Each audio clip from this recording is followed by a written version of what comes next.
This channel does not promote any violent, harmful, or illegal activities. All content provided by this channel is meant for an educational purpose only. কলকাতার police commissioner বিনীত গোয়েল একাধিকবার ইস্তফা দিতে চেয়েছিলেন, দাবি মমতা বন্দ্যোপাধ্যায়ের। তবে সিপির ইস্তফা কেন গৃহীত হয়নি তার ব্যাখ্যাও দিলেন মুখ্যমন্ত্রী। বললেন, সামনেই পুজো, শহরের আইন শৃঙ্খলা সামলাতে নতুন তো কাউকে আনা যায় না। মুখ্যমন্ত্রীর এই ব্যাখ্যায় অবশ্য খুশি নন জুনিয়র চিকিৎসকরা। এর মধ্যে সিপির পদত্যাগ চেয়ে লালবাজার অভিযানও করে বামেরা। এবার পুজোর সাজ কাতান হোক বা দক্ষিণী শাড়ি, পুজো মানে প্রিয় গোপাল বিষয়ী। কলকাতায় আর জেলায় জেলায়। আরজিকর কাণ্ডে কলকাতা পুলিশের ভূমিকা নিয়ে বারবার প্রশ্ন তুলেছেন আন্দোলনকারীরা।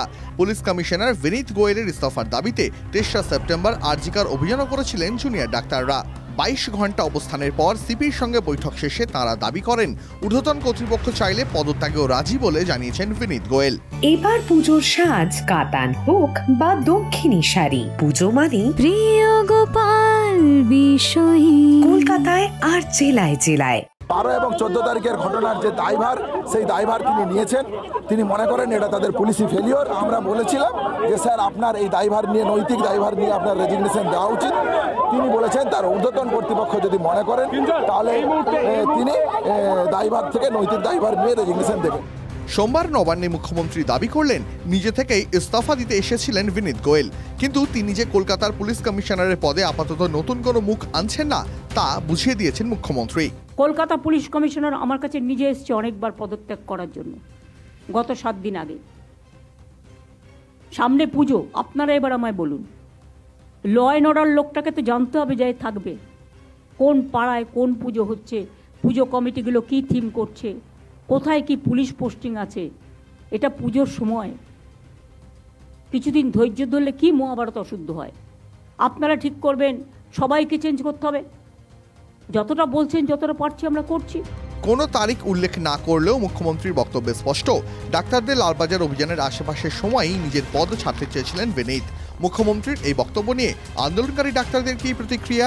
তাহলে মাননীয় মুখ্যমন্ত্রী এটাই বলতে চাইলেন যে তিনি মনে করেন যে সিপির রেজিগনেশন হওয়া উচিত ছিল।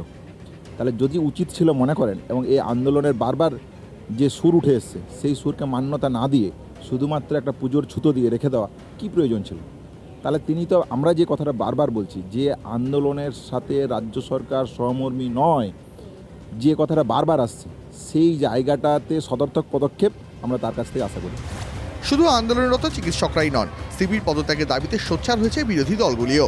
সেই দাবি নিয়েই সোমবার লালবাজার অভিযান করে বামেরা। তাদেরও 9 ফুটের ব্যারিকেড করে আটকে দেয় পুলিশ, তাতে উত্তেজনা ছড়ায়। ये रास्ता भी किसी का बाप का नहीं है, चाहे वो एक दिन हो चाहे वो जितना दिन हो, यहीं पर रहेंगे और यहीं पर देखा जाएगा যে লাল বাজারের ভেতরে যারা বসে আছে তারা পাবলিক সার্ভেন্ট সত্যি অর্থে নাকি তারা এই রাজ্যের সিএম এর ডিজি সার্ভেন্ট। সোমবার সুপ্রিম কোর্টের শুনানিতে আরজিকর কাণ্ডে কলকাতা পুলিশের তদন্ত প্রক্রিয়া নিয়ে প্রশ্ন ওঠে। নির্যাতিতার পরিবারও বারবার দাবি করে এসেছে, পুলিশ আসল ঘটনা ধামাচাপা দেওয়ার চেষ্টা করছে।